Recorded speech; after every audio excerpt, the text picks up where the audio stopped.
परिश्रम स्कूल के इस वीडियो लेक्चर में आपका स्वागत है। अगले वीडियो में हम बात कर रहे थे चैप्टर 21 क्रांतिकारी शेखर का बचपन।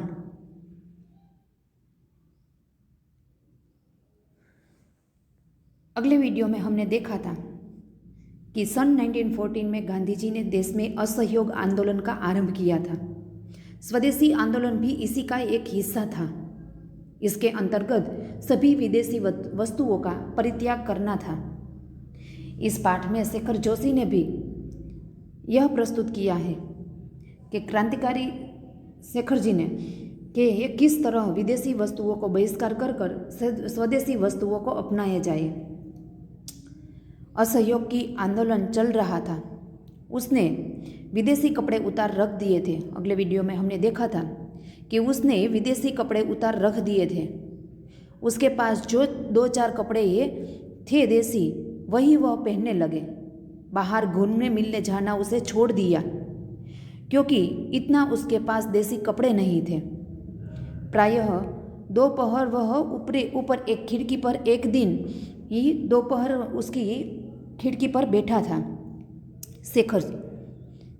तब बाहर से समूह में कुछ सुनाई देता हो, नारे चल रहे हो और उसके कानों में सुनाई देता हो, ऐसा उसे आभास हो रहा था कि बहुत सारे लोग समूह में कुछ गा रहे हो। उसको आवाज़, खिड़की से बैठे शेखर को आवाज़ आ रही थी कि गांधी जी का बोलबाला दुश्मन का हो मुंह काला। तब उसके मन में उसके प्राण थे वो प्रफुल्लित हो उठे और वह भी खिड़की से उसके साथ बोलने लगा कि गांधी जी का बोलबाला दुश्मनों का हो मुंह काला। इसके आगे वह नहीं जा सकता था, क्योंकि घर से उसको अनुमति नहीं मिलती थी और उस पर एक प्रकार का नियंत्रण था जो उसे आगे बढ़ने के लिए, आगे कोई मार्ग ढूंढने के लिए प्रेरित कर रहा हो, कि उसके आगे जाने के लिए उसे कोई मार्ग ढूंढना पड़ता था। यहाँ तक हमने अगले वीडियो में देखा था। अब देखेंगे हम कि माँ के अतिरिक्त सब लोग बाहर गए हुए थे। माँ ऊपर कोठे पर बैठी हुई थी। शेखर ने घर के सब कमरों में से विदेशी कपड़े बटोरे और नीचे एक खुली जगह ढेर लगा दिया। फिर लैंप लाकर उन पर मिट्टी का तेल डाला। तेल का पीपा नौकरों के पास रहता था। वहाँ जाने की हिम्मत नहीं हुई और आग लगा दी कि माँ के अतिरिक्त यानी कि उसके अलावा घर में और कोई नहीं था। सब लोग बाहर गए हुए थे और उसकी माँ है वो ऊपर और बैठी हुई थी कमरे में। तो कि उस समय शेखर ने विदेशी कपड़े सब इकट्ठा किए और नीचे एक खुली जगह में लाकर उसका ढेर यानी कि रख दिया। और इसके बाद वह फिर लैंप लेकर उन पर मिट्टी का तेल है वो डालने लगा और तेल लगाकर उसे आग लगा दी। पूरे के पूरे कपड़े को आग लगा दी।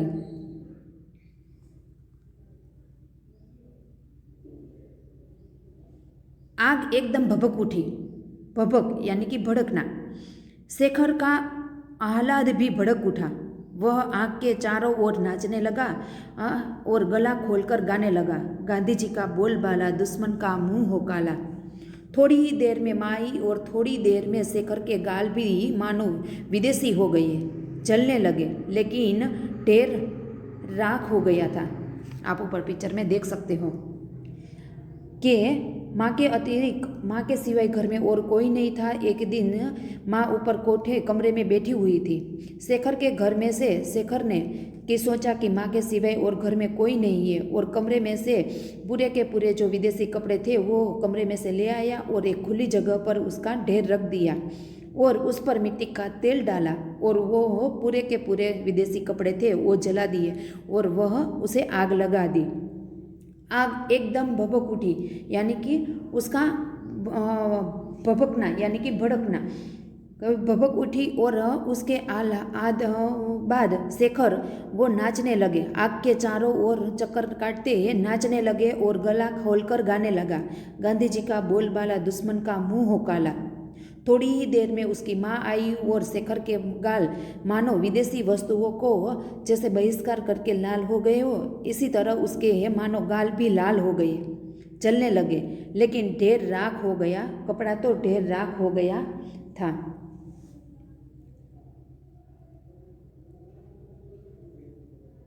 शेखर के मन में विदेशी मात्रा के प्रति घृणा हो गई। घृणा यानी कि नफरत। उसने देखा कि हमारी नस नस में विदेशी का प्रभुत्व ही नहीं, आतंक भरा हुआ है। उसे पुरानी बातें भी याद आई और नई भी। वह देखने लगा।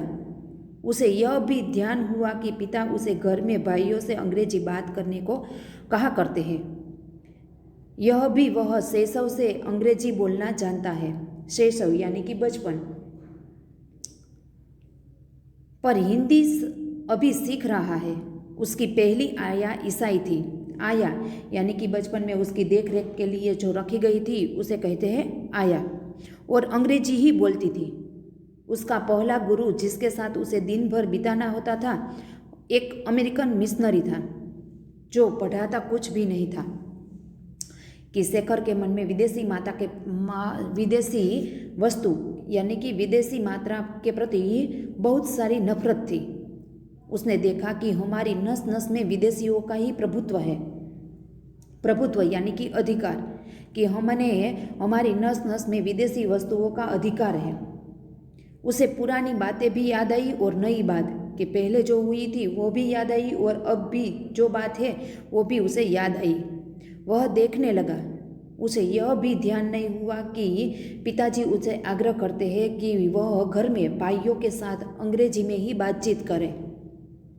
यह भी वह बचपन से ही अंग्रेजी बोलना जानता है। कि पिताजी का आग्रह था कि वह बचपन से ही अपने भाइयों के साथ और घर में अंग्रेजी में ही बातचीत करें।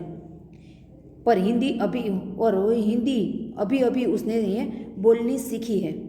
उसकी पहली आया जो उसके बचपन में देखरेख के लिए रखी गई थी वो ईसाई थी और वही अंग्रेजी ही बोलती थी। उनका पहला गुरु जिसके साथ उसे दिन भर रहना था वो एक अमेरिकन मिशनरी था।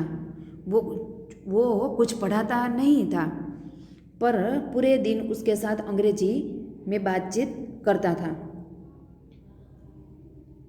दिन भर अंग्रेजी की शिक्षा तो देता था।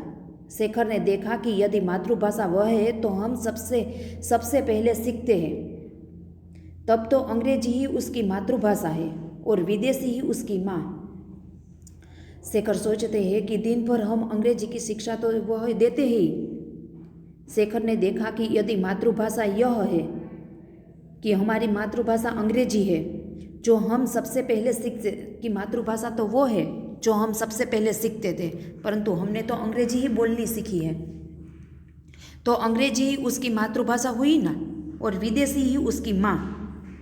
उसके आत्माभिमान को बहुत सशक्त धक्का लगा कि उसके आत्मबल पर, आत्मविश्वास पर बहुत सख्त धक्का पहुंचा जिसे वह घृणित समझता है।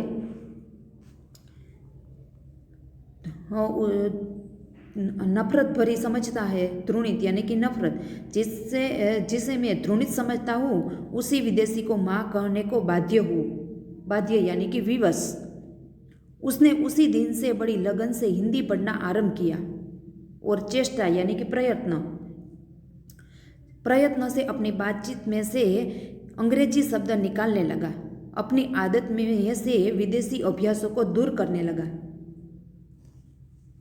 कि एक दिन जब उसकी आया रखी गई थी वो ईसाई थी और उसके साथ जो वो पूरे दिन रहता था अमेरिकन मिशनरी, वो उसे कुछ भी पढ़ाता नहीं था परंतु पूरे दिन उसके साथ अंग्रेजी में ही बातचीत कर रहा था।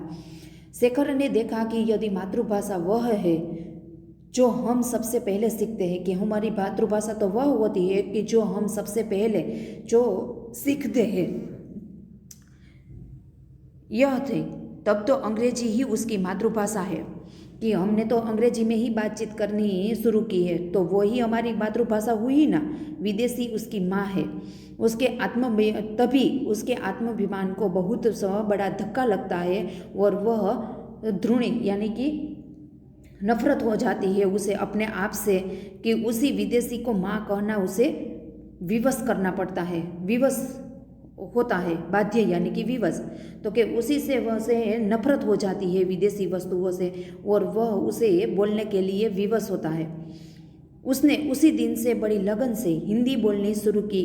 तभी से उसने प्रयत्न किया कि अब मैं हिंदी में ही बातचीत करूँगा। तभी उसे हिंदी पढ़ना आरंभ शुरू किया और पूरे प्रयत्न से अपनी बातचीत में भी अंग्रेजी शब्द निकालने लगा और अपनी आदतों में से विदेशी अभ्यासों को दूर करने लगा। कि उसके पिताजी को पता नहीं था कि वह हिंदी ही को पढ़ने की शुरुआत की है और वह धीरे धीरे अंग्रेजी शब्दों को निकाल देता है और अपनी आदतों में भी विदेशी अभ्यासों को दूर करने लगते हैं शेखर जी।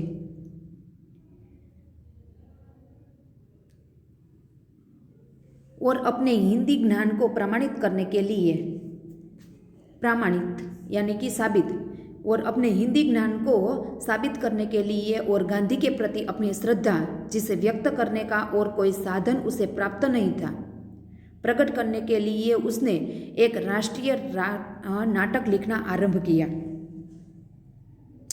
कि और धीरे धीरे वह हिंदी सीखने व बोलना और लिखना शुरू किया और अपने हिंदी ज्ञान को प्रमाणित यानी कि साबित करने के लिए जो वह बोलना चाहता है, तो कि अपने हिंदी ज्ञान को प्रामाणिक साबित करने के लिए और गांधी के प्रति अपनी श्रद्धा है कि जिसे वे व्यक्त करना चाहता है और उसे कोई साधन उसे प्राप्त कि ही व्यक्त कैसे करे, ऐसी कोई साधना उसके पास नहीं थी।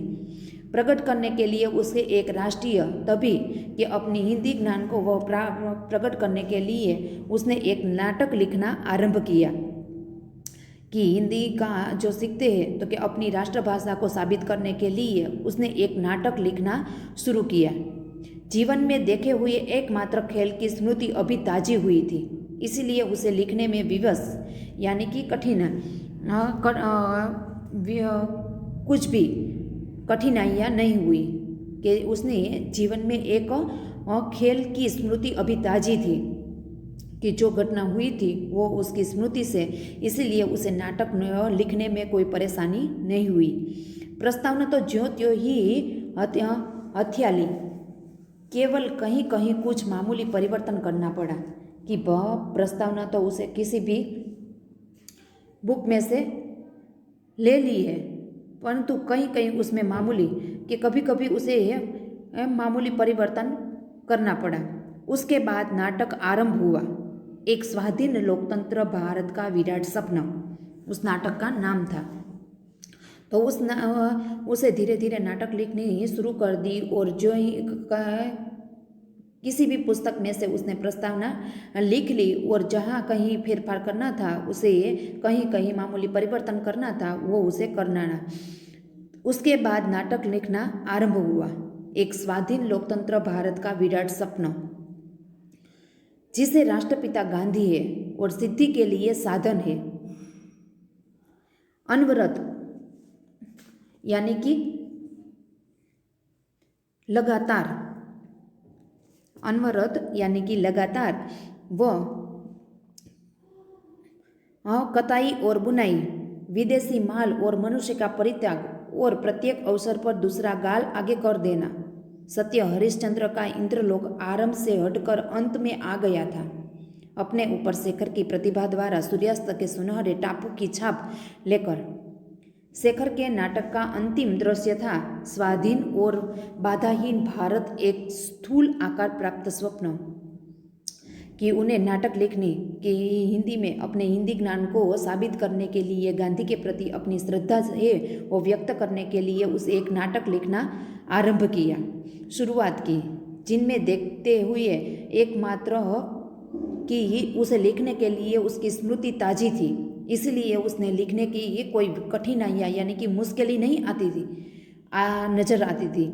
प्रस्तावना तो उन्होंने कहीं भी बुक में से ले ली और जहाँ जहाँ उसे परिवर्तन करना पड़ा उसे परिवर्तन किया उसके बाद नाटक लिखने की उसने शुरुआत की। एक स्वाधीन लोकतंत्र भारत का विराट सपना, जिसके राष्ट्रपिता थे गांधी जी, और सिद्धि के लिए उसे साधन को और सिद्धि के लिए साधन है अनवरत, यानी कि लगातार उसने ये लगातार प्रयत्न किए, और कताई और बुनाई, विदेशी माल और मनुष्य का परित्याग, और प्रत्येक अवसर पर दूसरा गाल कि कोई भी अवसर बने तो उसके लिए दूसरा गाल आगे कर देना। सत्य हरिश्चंद्र का इंद्रलोक आरंभ से हटकर अंत में आ गया था। अपने ऊपर शेखर की प्रतिभा द्वारा सूर्यास्त के सुनहरे सपने को सुनहरे टापू की छाप लेकर शेखर का नाटक अंतिम दृश्य था स्वाधीन और बाधाहीन भारत, एक स्थूल आकार प्राप्त स्वप्न। आगे को उपन्यास हम अगले वीडियो में देखेंगे। Thank you.